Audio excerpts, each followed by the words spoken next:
पीठ दर्द या फिर बैक पेन एक बहुत ही कॉमन कंडीशन है जिसकी वजह से जो डेली हमारे रूटीन वर्क होते हैं उसमें जो डिसेबिलिटी का एक बहुत बड़ा कारण है पीठ दर्द का होना। और ये जो समस्या है ये बहुत सारे कारणों से हो सकता है। इसके कुछ स्पेसिफिक रीजंस भी हो सकते हैं, नॉन स्पेसिफिक रीजंस भी हो सकते हैं। लाइक अगर कोई तरीके की जो पीठ की मांसपेशियां हैं उसमें किसी तरीके की तकलीफ़ हो रही है या फिर उसकी हड्डियों में कोई तकलीफ़ हो रही है या फिर कैंसर है, फ्रैक्चर है, कोई चोट है, इस तरीके का कोई कंडीशन है तो वो स्पेसिफिक कंडीशंस में आता है। वहीं पे अगर स्ट्रेस रिलेटेड फैक्टर्स हैं या इस तरीके के नॉन स्पेसिफिक कंडीशंस होते हैं तो वो भी इसके कारण हो सकते हैं।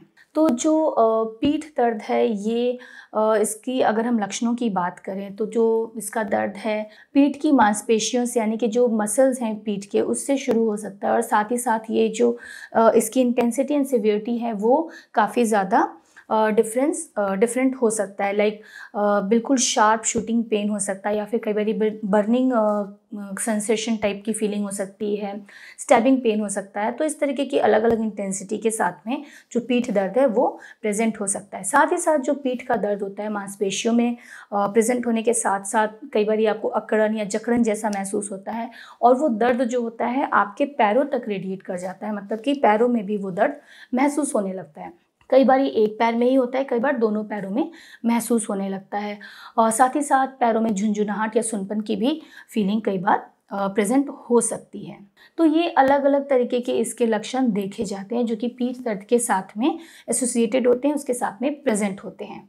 तो हालांकि जो पीठ दर्द है जो हम बेसिक इसके रेमेडीज़ होते हैं, मतलब कि अगर हम रेस्ट लेते हैं, अपने पोस्चर में चेंजेस लाते हैं या फिर मसाज लेते हैं तो जो दर्द है उसमें काफ़ी ज़्यादा राहत मिल जाती है, जो दर्द है उसमें काफ़ी ज़्यादा आराम मिल जाता है।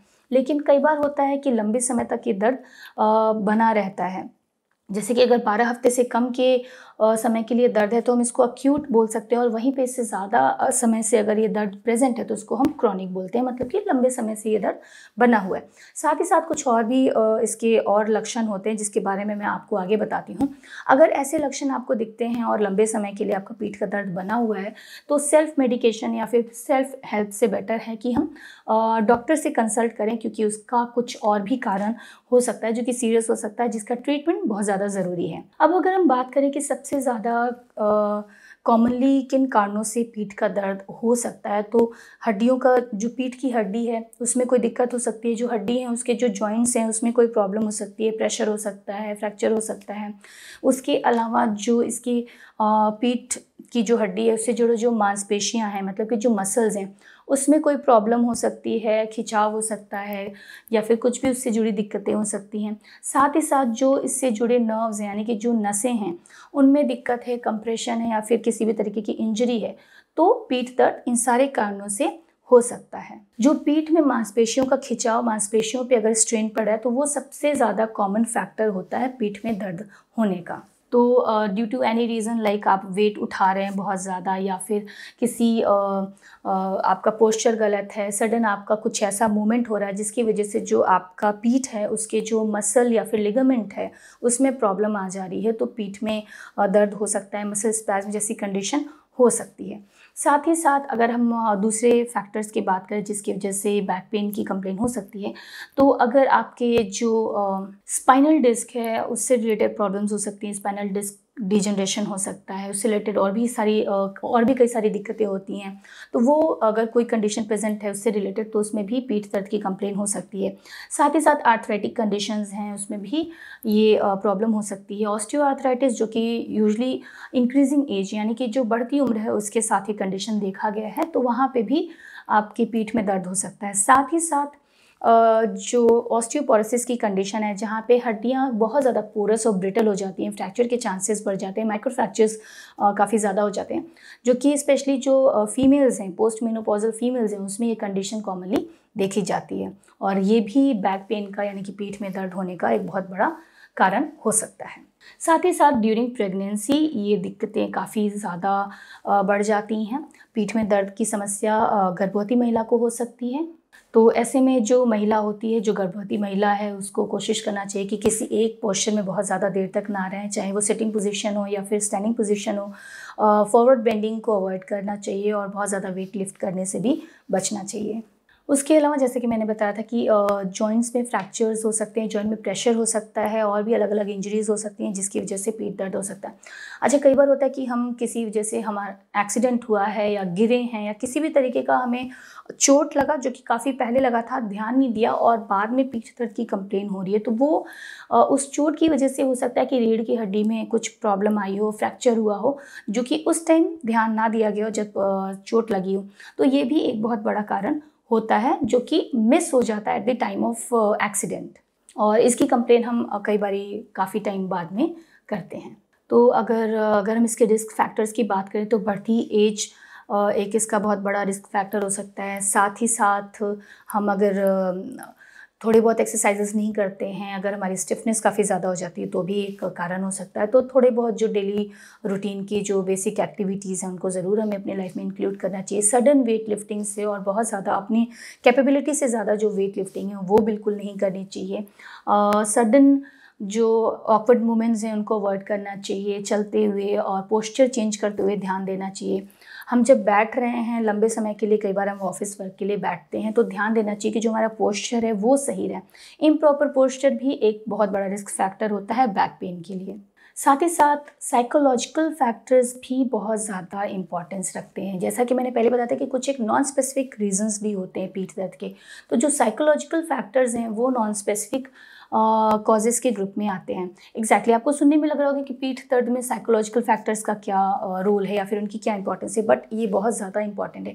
जो स्ट्रेस फैक्टर हैं, कई बार देखा गया है जहाँ पे दर्द का ट्रीटमेंट कर रहे हैं लेकिन लंबे समय के लिए तब भी प्रेजेंट है, एंड स्पेशली लोअर बैक जो पेन होता है उसकी कंप्लेन के दौरान हमने देखा है कि जो स्ट्रेस फैक्टर्स हैं वो बहुत ज़्यादा इंपॉर्टेंस रखते हैं। तो जहाँ पे ये दर्द लंबे समय के लिए प्रेजेंट है, हम नॉर्मल जो आपके ट्रीटमेंट दे रहे हैं एज़ पर योर कंडीशन, उसके बाद भी अगर इम्प्रूवमेंट नहीं हो रहा है एंड यू कैन से कि 3 महीने से ज़्यादा अगर पीठ का दर्द प्रेजेंट है, तो इसके लिए मल्टी डिसिप्लिनरी अप्रोच को हम यूज़ करते हैं, जहाँ पे साइकोलॉजिकल काउंसलिंग की भी मदद ली जाती है, एजुकेट किया जाता है पेशेंट को, ताकि जो स्ट्रेस फैक्टर्स हैं उनसे भी उसको रिलीफ दिलाया जा सके। तो साइकोलॉजिकल फैक्टर्स भी बहुत ज़्यादा इंपॉर्टेंस रखते हैं, तो ये भी एक रिस्क फैक्टर है। तो अब अगर हम बात करें कि इनका ट्रीटमेंट और मैनेजमेंट कैसे किया जाता है, किस तरीके से डायग्नोसिस की जाती है, तो जब हम अपने डॉक्टर के पास जाते हैं पीठ दर्द की कंप्लेन को लेकर, तो जो हमारे डॉक्टर है कुछ एक बेसिक क्वेश्चंस पूछते हैं ताकि जो आपकी प्रॉपर क्लिनिकल हिस्ट्री है वो ली जा सके कि लाइक जो दर्द है वो कब से प्रेजेंट है, किस पोस्चर में ये ज़्यादा होता है या कम होता है, कौन से ऐसे मोमेंट्स है जहाँ पे आपकी दर्द की इंटेंसिटी बढ़ती है, और जो भी और भी रेलिवेंट क्वेश्चंस होते हैं वो आपसे पूछा जाता है। कई बार ये आपको कुछ एक मोमेंट्स होते हैं लाइक वॉकिंग है, सिटिंग है, स्टैंडिंग है, ये भी करके दिखाने के लिए कहते हैं ताकि आपके प्रॉपर पोस्चर और मूवमेंट को वो समझ सकें। अकॉर्डिंगली आपके डॉक्टर आपकी जो पीठ दर्द का कॉज है उसको समझने की कोशिश करते हैं, एंड अगर ज़रूरत पड़ती है तो जो कुछ एक इन्वेस्टिगेशंस होते हैं, स्पेसिफिक इन्वेस्टिगेशंस होते हैं जिसकी मदद से कंफर्म्ड डायग्नोसिस किया जाता है, कंफर्म्ड कॉज का पता लगाया जाता है कि जो पीठ दर्द है वो किन कारणों से हो सकती है। तो एक्सरे है, एमआरआई है, सीटी स्कैन है, इनकी मदद भी कई बार ली जाती है। अगर हम इसके मैनेजमेंट और ट्रीटमेंट की बात करें तो जैसा कि हमने पहले बात किया था कि जो कॉमन पीठ दर्द होता है वो बेसिकली जो बेसिक एक्टिविटीज़ होती हैं लाइक मसाज करना, रेस्ट करना, इन सब से भी आराम मिल जाता है। लेकिन कुछ एक कंडीशंस में हमें हीट थेरेपी देने के लिए कहा जाता है, गर्म सिकाई करने के लिए कहा जाता है, कोल्ड कंप्रेशन की मदद ली जाती है। साथ ही साथ जो पेन रिलीवर्स यानी पेन किलर्स होते हैं, जो दवाइयाँ होती हैं या फिर मसल रिलैक्सेंट्स होते हैं, एज़ पर रिक्वायरमेंट इनको भी आपको एडवाइस किया जाता है। सर्जरी जो होता है वो रेयर कंडीशंस में ज़रूरत पड़ती है, और आजकल जैसा कि आप लोग जानते हैं कि हमारा जो मेडिकल फील्ड है काफ़ी ज़्यादा एडवांस हो चुका है, तो की होल सर्जरीज़ के द्वारा भी अगर रिक्वायरमेंट है तो ये ट्रीटमेंट इसका किया जाता है। और जैसा कि मैंने दवाइयों में बताया कि पेन रिलीवर्स हैं, मसल रिलैक्सेंट्स, इनका इस्तेमाल किया जाता है। साथ ही साथ जैसा कि साइकोलॉजिकल फैक्टर्स भी इसके लिए रिस्पॉन्सिबल हो सकते हैं, तो एंटी डिप्रेसेंट का भी इस्तेमाल इसमें किया जाता है। तो बाकी जो भी रेलेवेंट ट्रीटमेंट है वो दिया जाता है, लेकिन साथ ही साथ एक बहुत ही इम्पॉर्टेंट चीज़ होती है कि हमें अपने पोस्चर को ज़रूर मेंटेन करना चाहिए। जब भी हम बैठते हैं ध्यान दें कि हम सही पोस्चर में बैठ रहे हैं, हमारा जो पीठ है वो बिल्कुल सीधा है। जब हम बैठते हैं तो एक क्वेश्चन का या फिर रोल टाल का इस्तेमाल कर सकते हैं ताकि जो नेचुरल कर्व है वो बना रहे। हम अपने नी को और हिप को एक प्रॉपर अलाइनमेंट में, प्रॉपर पोजीशन में रखना चाहिए बैठने के दौरान।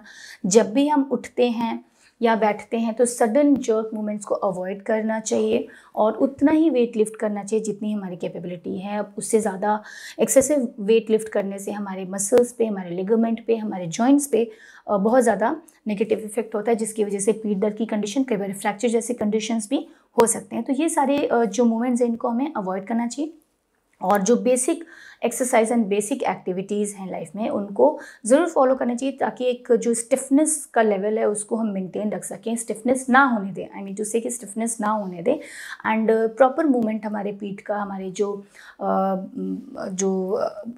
बैक की हड्डी है, मांसपेशियां हैं, उसका प्रॉपर मूवमेंट भी साथ ही साथ बना रहे। तो ये सारे अगर हम इंस्ट्रक्शंस फॉलो करते हैं तो ऐसी समस्या नहीं होगी। और अगर पीठ दर्द फिर भी है तो डेफिनेटली उसके लिए हमें डॉक्टर को दिखाना चाहिए, समय ज़्यादा बर्बाद नहीं करना चाहिए, क्योंकि अगर कोई भी सीरियस कंडीशन की वजह से ये प्रॉब्लम हो रही है तो उसका टाइमली मैनेजमेंट किया जा सकता है। साथ ही साथ एक और इम्पॉर्टेंट चीज़ है कि वेट, अपना खुद का जो वज़न है उसको भी सही वेट का मैनेजमेंट भी बहुत ज़्यादा ज़रूरी है। मोटापा भी एक बहुत बड़ा कारण होता है पीठ दर्द का, तो सही वेट का मैनेजमेंट भी, सही वेट बना के रखना, सही वज़न का होना भी बहुत ज़्यादा ज़रूरी होता है। अच्छा, जब भी आप वेट मैनेजमेंट या एक्सरसाइज की जब भी मैं बात करती हूँ तो जहाँ भी रिक्वायरमेंट है अपने आप से बिल्कुल आपको नहीं शुरू करना चाहिए। इसके लिए हमेशा जो एक्सपर्ट की एडवाइस है वो ज़रूर लेनी चाहिए।